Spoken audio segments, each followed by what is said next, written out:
Draining mouth. Mass Effect really needs a Brother Jenna TV. You know what? Where Brother Jenna TV?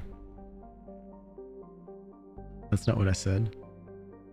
No, you did say that, Joe. You said you would cast Banish on the other person, and that other person was Binchy. Beach Thunder. I love these planet names. Beach Thunder lives and dies on the price of titanium, the metal being the only reason to come to this frozen rock. A best-selling e-novel, The Hard Stuff, has popularized the story of miners on the planet. It follows the Hanar and Drell robo-miners competing with Krogan and Vorcher, who simply put on environment suits and lace the titanium out more or less by hand.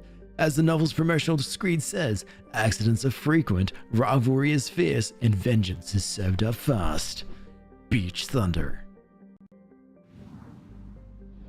That's so cool. We need more planets named like this. Rip Benji, yeah, it's alright. It had to be done. Fitful Current. Fitful Current was so named because its orbits in retrograde, indicating that it may have been an extrasolar planet that was captured by Relic Systems' gravity well. Large for a rock planet, Fitful Current has only traces of hydrogen in its extremely thin atmosphere. Hanar robo-miners have recovered some uranium and thorium deposits from its depths. You can't banish on Jay. You guys gotta stop banishing people. First Land, a hydrogen-helium gas giant believed to be an extrasolar capture. First Land is home to many space stations supporting the ubiquitous refueling stations platforms. A thriving community of Drell and Hanar make their homes in orbit there, and giving the planet, the solar system's robo-miners somewhere to go with it when the 50-hour days and nights are driving them mad. An orbital period is 3.4 Earth years, but a day length is 10.9 hours. Benji, you don't have to send the armies and go popular, seriously. Because people are too busy casting spells on each other. Murky Water. Despite the name, Murky Water has yet to show any signs of having water whatsoever. Its name is a literal translation from the original Hanar, who considered murky water a sign of danger. Murky water has a hazy, crushing atmosphere of carbon dioxide and methane, which brings the surface heat to boiling levels. It remains unexploited, its gravity and temperature too high to bother. Colors don't match. Maybe murkiness in this planet is blue instead of like a green brownie color. You didn't banish you because you're a nice person. Me poor Thane.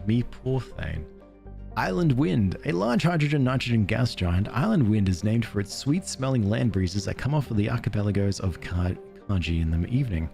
As tumultuous as any other Jovian giant, Island Wind has cyclones that span tens of thousands of kilometers. Holy crap. May the wind blow you away like a cyclone that's tens of thousands of kilometers wide. Island Wind looks like chocolate. It does. Or are you just hungry? Ah, hello little planet. I see you there. Rough Tide. A dwarf planet with a shroud of carbon monoxide and dioxide that keeps it warm. Rough Tide was so named when large veins of platinum and palladium were struck, and miners from all over the cluster came in to stake their claims. Hanar police and the Drell forces clashed with Krogan and Vorcher in an ugly series of race riots in the late 2170s. The planet has only begrudgingly kept a shaky peace since then. Very small. Very, very small. So the Hanar people, this is a system that's pretty much done by the Hanars. Oh, Strabo. Investigate an abandoned station. I know about this. Used half our fuel. Yeah. Hello. Site intel retrieved. Location coordinates Gyro Station, Strovo, Eagle Nebula. Data mining confirms the last reported location of the merchant freighter MSV Corsica as the gyro station in the Strabo system. Possibility exists that clues pertaining to the anomaly that caused the mass malfunction of the mechs aboard Corsica can be found aboard the gyro head. Alright. That's why we're coming back. And that's why you scan and do all the anomalies. Hello, methane. And then Mitali. Gura the French? Why? Oh. Alex, I can't shiny forehead. We found methane. Ah, methane. I'm glad you're back.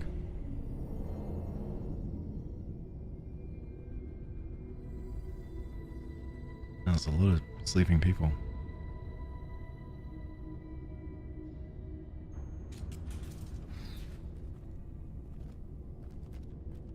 Oh, that's us. Escape Jara Station.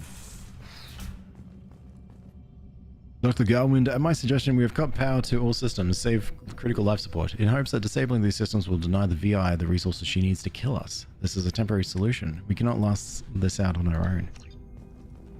Oh, there's a rogue VI. You cast nap time on the time. Cast Spanish on me? Yeah, these people. What can I do? Docking area power restored. Intruders are requested to report to the cargo doors for immediate removal from station. Thank you.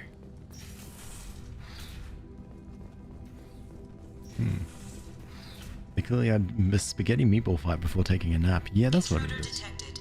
You are not authorized to be in this area. Power outage detected in the station. Mainframe is locked down for security purposes. Okay, so I need to find... that'll be where these pipes are. Alex, I cast favorite hat on you. My purple hat. I think I need to clean it more. Please report so we can make you leave. Just even go here. Attention all dock personnel. We're expecting a shipment of mech techs from the Hanakata facility on Capac.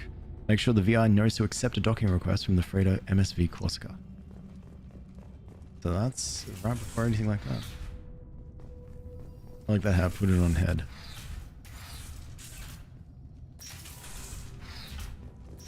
Thanks, VI.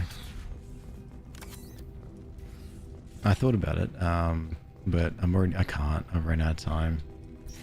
Actually, yeah, pretty much have run out of time. I've got to do this quest. And I think that's about it. He'll match your shirt. No. Stop it, VI. You can't match my shirt. My shirt's pink and the hat's purple. It goes against the shirt. Movie references are wasted once again. Is that the same? Is that a movie reference from...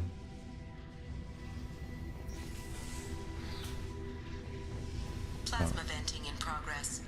Attempting to reach the maintenance controls will most likely result in serious injury or death. Thank you. Mean Girls. Ah, yeah, I haven't seen that one. Nuh-uh. Okay. Kennings, I'm positive that the trouble with our VI started after the Corsica docked with us. Towson is looking into the VI itself. In the meantime, I need you to go through the logs and find out everything that was on that ship. Oh, there might be more to this.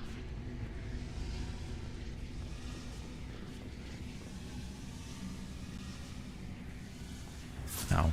Taking heavy fire. Okay, let's time that better. Hey, no. Tali, no. Oh, me, no. That's alright, they'll get up.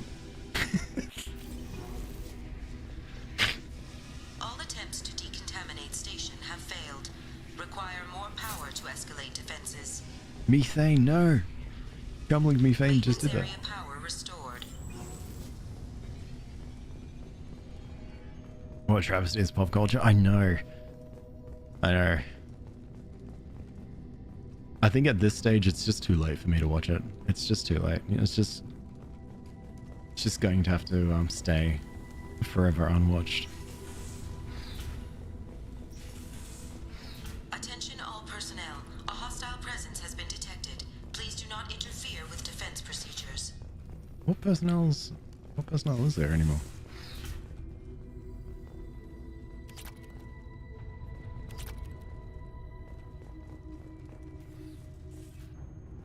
I thought these were joysticks that we can just sit here and just like interact with. Mrs.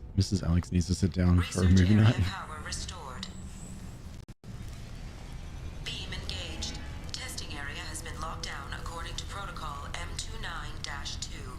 Interesting. Reflective armor prototype repositioned. Okay.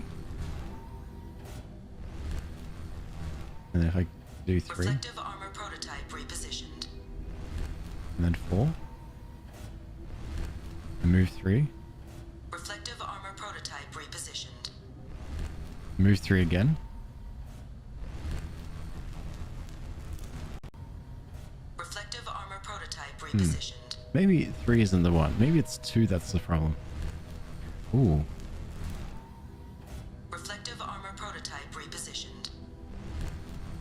And then again. Wait, does 3 move that one in the corner? It does. Reflective armor prototype repositioned. Testing area has been unlocked. Yeah. Nice. All personnel take this opportunity to leave the station immediately. Okay. Nearly done. I think you got one more. One more left. You forgot to tell you Amazon delayed your death wish for coffee. Oh no! How long do you have to wait?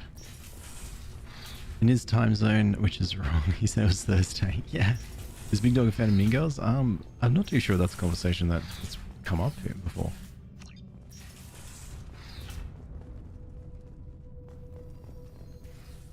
Living quarters. Power. Living area power restored. What's this now? The living area doors have been closed to quarantine a threat to this station. Advise intruders to engage self-destruct procedures to avoid death by starvation. 2 doors enabled. Okay, so... All doors disabled. This is a secure zone. 2 doors enabled. Shush, VI. I'm trying to figure out your 3 puzzle. doors enabled. 1 door enabled. So we've got green and all these reds. 1 door enabled. If I 1 turn you... door enabled. And then... 5 doors enabled. Did I somehow get it? Yeah, I did. Okay, never mind. All the doors are enabled, yeah. I guess including this one. All I know that everyone's dead and whatnot, and I'm just rummaging through their lockers so I can find some stuff so I can take to their families. I know it seems like I'm just going through their lockers to like get all the money, but the money was just extra. All intruders intentionally violating quarantine are requested to exit the station immediately. Okay. Hub area power restored. Right, Central so... mainframe access granted. Docked vessel detected.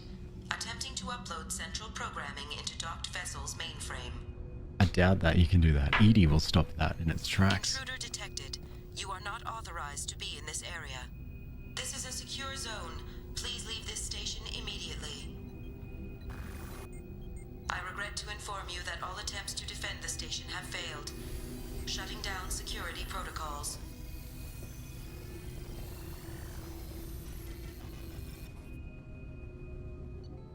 We did it. Deactivated the protocols and escaped the station. What do you talk about? Oh, true. We don't really talk about anything. We sit there in silence every day. Oh, phew. This is from Edie. Information acquired. Location coordinates of the Jara station. Data mining confirms the last reported location of the merchant freighter as a Jara station in the Strabo system possibly exists that the clues pertaining to the anomaly that caused the mass malfunction can be found aboard. This is from Edie. This information has been received. Data from the quarantine VI at the Jara station indicates that a possible source of the VI virus outbreak is a Hana Kedas facility on the planet Capek. Coordinates have been downloaded now. So there is more to this quest. That's my favorite way to talk to my husband. 10 out of 10.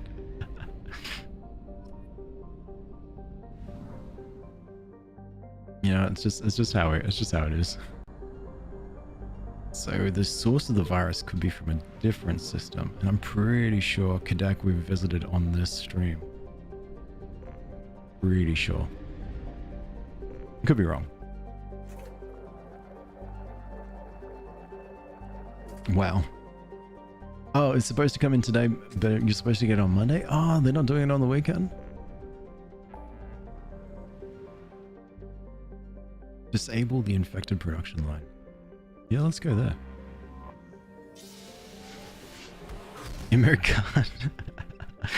I have an appointment with my hairdresser on Monday. You can't wait. What are you going to get? No, we've not been to this system. Oh, this is a new system. Anomaly detected. Capek, baked in the fierce heat of the white sun, Capek is a rocky, waterless world wrapped in the haze of hydrogen and ethane. Sulfur and iron give yellowish and black tinges to much of the planet's surface. No registered settlements appear in the records, though there are clearly metallic anomalies that indicate roofed structures. Be warned. Be warned. The experimental mechanics facility is under quarantine. For your safety, do not dock with or land in the vicinity of the facility with... Got her. Probe launched. I have found something. Surf scans indicates mech production facility matching the registration parameters of the Heineken Corporation. Facility reports emergency lockdown at this location. Personnel scans report no living beings detected. As the scans show a large number of virus-infected mechs quarantined within the facility. Deactivation of the primary production lines controls should disrupt the creation of additional infected mechs. Okay, I'm gonna turn off my camera. Actually, I'm just gonna put the thing on because I can't be bothered turning it off everywhere. Stay right there. I'm gonna let Syl out. You kind of want green hair, but my hairdresser would kill me if I ask her. Capek looks potato-ish. Amazon never delivers 2 days anymore. I've officially caught up on all the messages. Stretch and let out, Syl.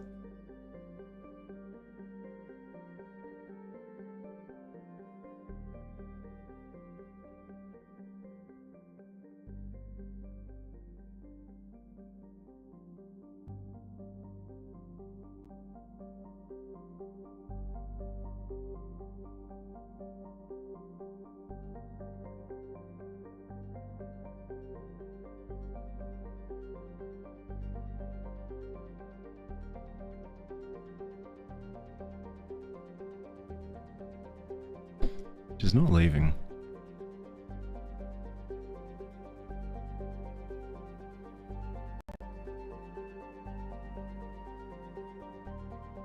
Okay, she's left now. Alright, let's do this anomaly. Got delayed due to the weather. Oh, okay. Well, that's fair. Let's do, Tali and Grunt.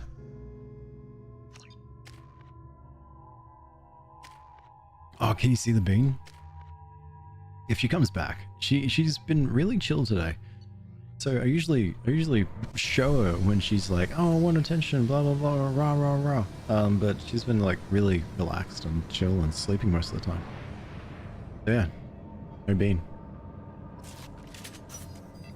All right, let's shut down this facility. Stop the production of infected mechs.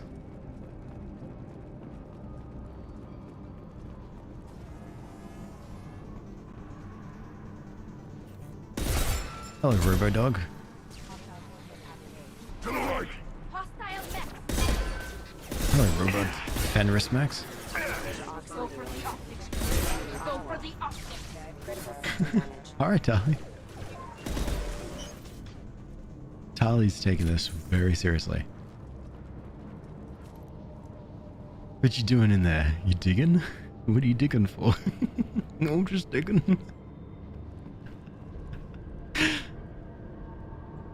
Oh, I'm so excited to dig. I love this game. Is this? No, that's not a path. It's just digging in dirt, trying to get to the core. Yeah, exactly. Why should I stop? No, I disappeared.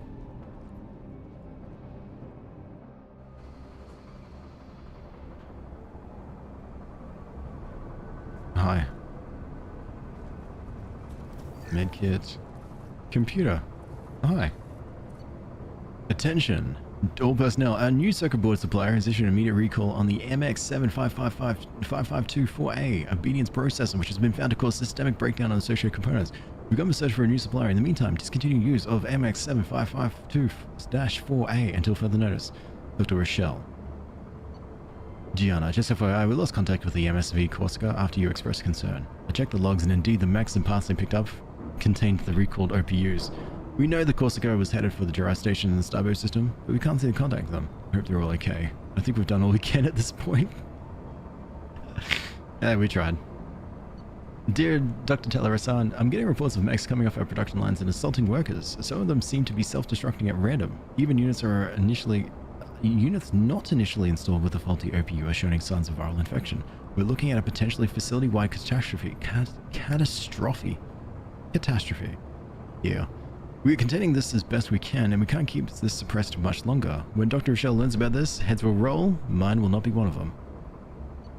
Dr. Telerasan, Dr. Rochelle has ordered a complete lockdown. You are hereby ordered to seal the production line and access corridor from the rest of the facility.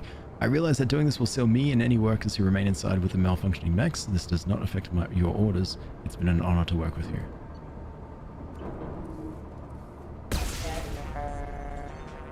Ah, yeah. So they do just explode.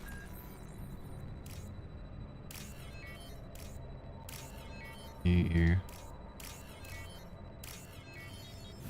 Well, that was grim. Yep. Welcome to Space Game. Everything's grim and dire. The protective glass did do a good job of protecting. Chief, I located the Asari Dr. Telerasan in the production line across access corridor. We have set up a barricade and disabled access to the rest of the corridor. This is the transcript log of Officer Keith Gamble. Chief, I secured Dr. Telerasan and am heading into the warehouse to access the production line control room. Update you once I'm in. Chief, I'm in the warehouse. It seems pretty empty. Sir, I can see the control room just above the storage area. I might need a few minutes, but I'm pretty sure I can get that main production line shut down. Oh, I need to shut this down. Captain always goes down with his ship. The captain will put their hands up and surrender. Will never put their hands up and surrender. There will be no white flag about that captain's door. Because that captain is in love. And always will be. And I will shoot Max. Want some more? It just broke, yeah, it just broke. Oh, grunt, nice. Wait, was there a refined Ezo or did I pick it up? I think I picked it up. Alright, I need to do my armor on.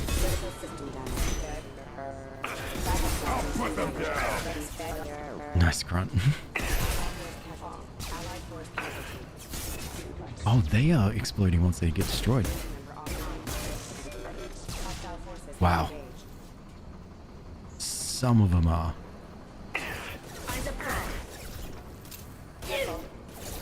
Hello. That's cool, actually.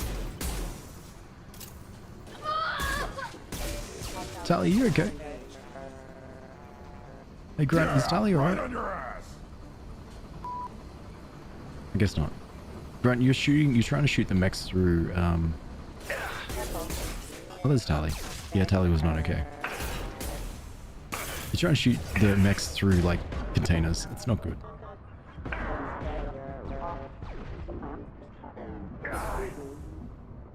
Oh my god, I'm running out of ammo so quickly.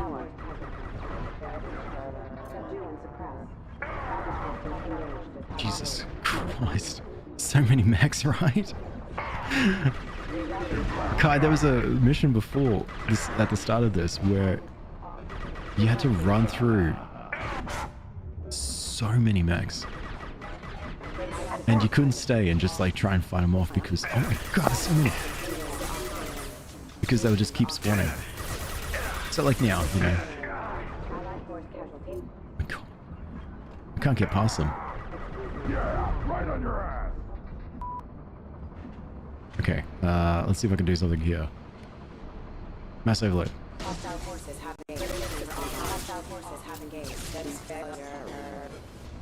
Jesus. Dolly, I think I need you now.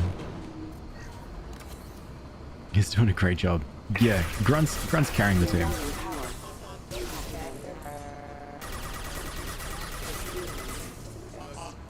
Give it up, Grunt.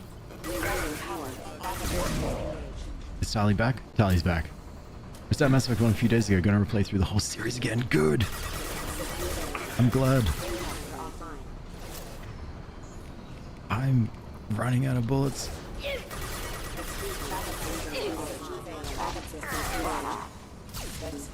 What's over here? Oh, yeah, element 0. Yeah, definitely need it.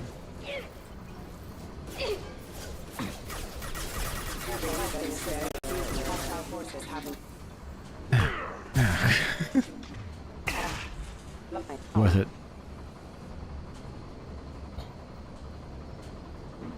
Okay. Alright, let's keep going.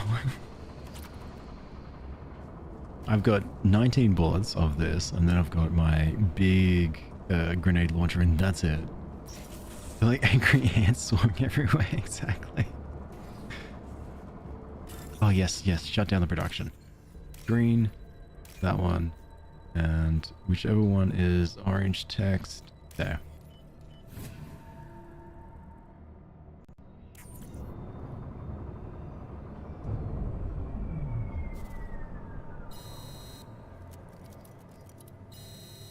Good.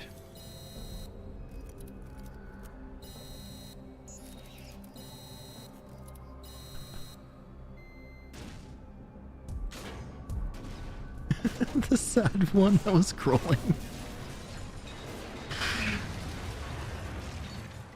We did it. We shut it down. All infected mechs are destroyed. Boom. A big old kaboom. Any messages from that? No. Okay. Oh, good. Big claps. Oh, thank you. That was the Haskins system in the Titan Nebula. That means everything is 100% except for the Serpent Nebula and the Krogan DMZ. So just quickly, and the Hawking ETA, but we can ignore that. The Mega Nebula apparently need to recapture a freighter, but that's a mission, so that's okay. We'll get there. Mission accomplished. So, next week, when we kick back up, we'll be going straight into the Krogan DMZ to Chunka to help Grunt and help Morden. And that's it. Everything else, every system has pretty much been 100%ed, except for the Hawking ETA. That can wait. That will wait until right at the end. Until I'm done with all my side missions. Also, the Serpent Nebula is also missing a Citadel. Something in the Citadel, but that's fine. Whatever. We'll figure that out later. So yeah, thank you so much for hanging out. I've been playing Mass Effect 2.